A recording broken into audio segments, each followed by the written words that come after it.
Hello student, I hope you all fit and fine. आप सभी लोग देख रहे हैं हमारा अपना चैनल एजुकेट कंप्यूटर क्लासेस।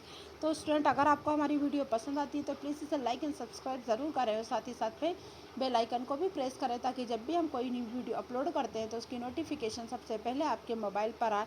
तो स्टूडेंट, आज के हमारे इस टॉपिक में हम आपको 10th क्लास के लेसन नंबर फर्स्ट का फर्स्ट चैप्टर रासायनिक अभिक्रियाएं एवं समीकरण समाधान के बारे में बताएंगे। तो स्टूडेंट, ये 10वीं कक्षा के लिए है और हिंदी में इसके क्वेश्चन आंसर दिए गए हैं, जिन क्वेश्चनों के आंसर को यहाँ पर बताया गया है। तो आप इसको पढ़कर इजी तरीके से इस लेसन को समझ सकते हैं। तो ये हमारा हिंदी का टॉपिक होगा। तो चलिए स्टूडेंट, स्टार्ट करते हैं आज की हमारी वीडियो। तो यहाँ पर सबसे पहले मैंने यहाँ नाम दिया है कि रासायनिक अभिक्रियाएं एवं समीकरण समाधान, मतलब ये जो है ये इस लेसन का मतलब पार्ट का नाम है। फिर इसमें प्रश्न नंबर 1, वायु में जलाने से पहले मैग्नीशियम रिबन को साफ क्यों किया जाता है। तो इसमें लिखा है इसके आंसर में, यदि मैग्नीशियम रिबन नम वायु से संपर्क में रहता है तो उस पर सफ़ेद रंग की मैग्नीशियम ऑक्साइड की परत जम जाती है। ये परत मैग्नीशियम के जलने के अवरोध पैदा करती है, इसलिए मैग्नीशियम रिबन को पहले रेगमार से साफ किया जाता है, जिससे कि अंतर्निहित धातु को वायु में प्रयोग में के संपर्क में लाया जा सके। यानी वायु में जलाने से पहले मैग्नीशियम रिबन को क्यों साफ, मतलब इसलिए साफ किया जाता है कि इसके अंदर जो भी एक परत होती है वो जम जाती है, उसको गर्म जल करके और उसको धातु से साफ करके फिर उसको वायु के संपर्क में लाया जाता है। फिर इसके बाद हमारा क्वेश्चन नंबर 2 है कि निम्नलिखित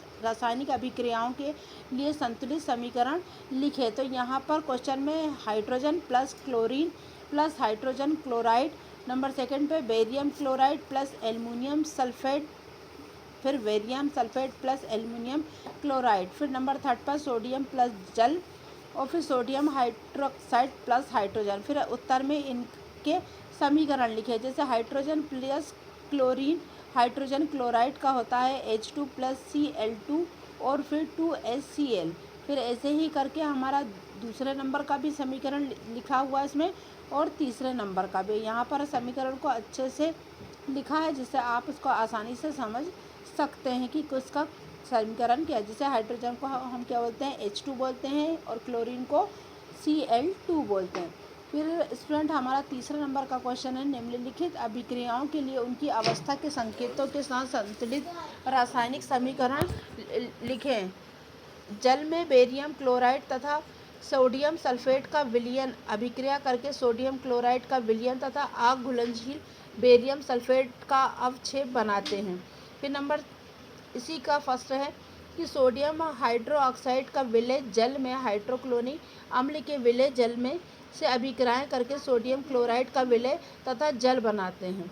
फिर अब इसका आंसर लिखा, जैसे दो इसमें दिए गए हैं। अब इसमें क्वेश्चन क्या कह रहा था कि निम्नलिखित अभिक्रियाओं के लिए उनकी अवस्था के संकेतों के साथ संतुलित रासायनिक मतलब इनकी जो अवस्था है और जो संकेत देते हैं उससे इनको समीकरण बनाना है। तो सबसे फर्स्ट में क्या था, जैसे जल में बेरियम क्लोराइड तथा सोडियम सल्फेट का विलयन अभिक्रिया करके सोडियम क्लोराइड का विलयन तथा अघुलनशील बेरियम सल्फेट का अवक्षेप बनाते हैं। तो यहाँ पर उसका पूरा समीकरण है। ऐसे ही दूसरे नंबर का भी अगर आप देखोगे तो उसका भी समीकरण इसको दिया गया, फर्स्ट और नंबर सेकंड का।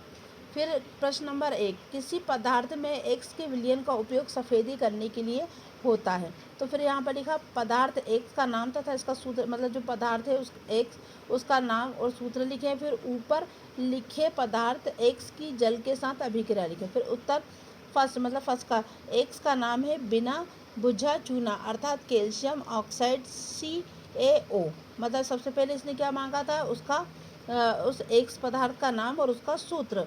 तो अब उसका नाम तो क्या हुआ, बुझा चूना अर्थात कैल्शियम ऑक्साइड CaO। अब इसके बाद था ऊपर 1 में लिखे पदार्थ जल के साथ अभिक्रिया। तो अभिक्रिया क्या हो रही है, तो इसमें अभिक्रिया में सेकंड नंबर पे यहाँ पर है कैल्शियम ऑक्साइड प्लस जल, फिर कैल्शियम हाइड्रोक्साइड। तो यहाँ पर जल के साथ इतनी अभिक्रियाएँ उसकी हो रही हैं। फिर प्रश्न नंबर 2, जल के विद्युत अपघटन में एक परख नली में एकत्रित गैस की मात्रा दुगनी से दोगुनी क्यों है, उस गैस का नाम बताइए। तो यहाँ लिखा है जल के में 2 भाग हाइड्रोजन और 1 भाग ऑक्सीजन है, इसलिए जल के विद्युत अपघटन के दौरान एक परख नली में एकत्रित गैस की मात्रा दूसरे परख नली उत्पादित गैस की मात्रा से दुगनी होती है। ये गैस हाइड्रोजन है, मतलब जल में दो भाग हाइड्रोजन का हो और एक भाग का हो ऑक्सीजन का है।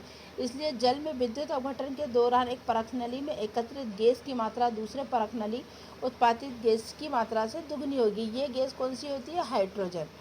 फिर प्रश्न नंबर 1, जब लोहे की कील को कॉपर सल्फेट के विलयन में डुबोया जाता है तो विलयन का रंग क्यों बदल जाता है? मतलब एक लोहे की कील है, को क्या करते हैं, कॉपर सल्फेट के विलयन में डुबोया जाता है तो क्या होता है उसके साथ? वो विलयन का रंग कलर चेंज कर देती है। तो उत्तर, जब लोहे की कील को कॉपर सल्फेट के विलयन में डुबोया जाता है तो वो भूरे रंग का हो जाता है। कॉपर सल्फेट के घोल में कॉपर को प्रतिहर्षित करने की क्षमता रखता है।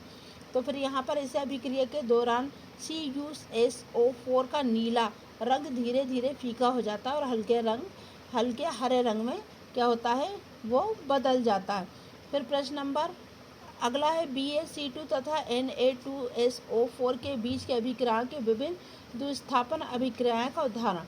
फिर प्रश्न नंबर इसका यही है। फिर इसके बाद इसका उत्तर दिया गया, इसके silver nitrate, sodium chloride, silver chloride, sodium nitrate. फिर प्रश्न नंबर 3, निम्न अभिक्रियाओं के उपचयित तथा अपचयित पदार्थों की पहचान करो। तो यहाँ पर सही और मतलब उपचयित तथा अपचयित में, तो यहाँ पर उसके उत्तर में फर्स्ट वाले की बारे में दिखाया गया है कि कैसे लिखा है।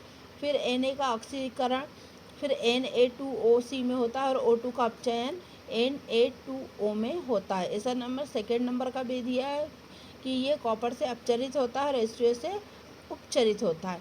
तो स्टूडेंट, ये हमारी वीडियो थी आपके इस टॉपिक की जो 10th क्लास के एग्ज़ाम बोर्ड में आते हैं। ये नंबर लेसन के थे, लेसन नंबर 1 के थे। तो स्टूडेंट, अगर आपको मेरी वीडियो पसंद आई है तो प्लीज़ इसे लाइक एंड सब्सक्राइब करना ना भूलें। Thank you.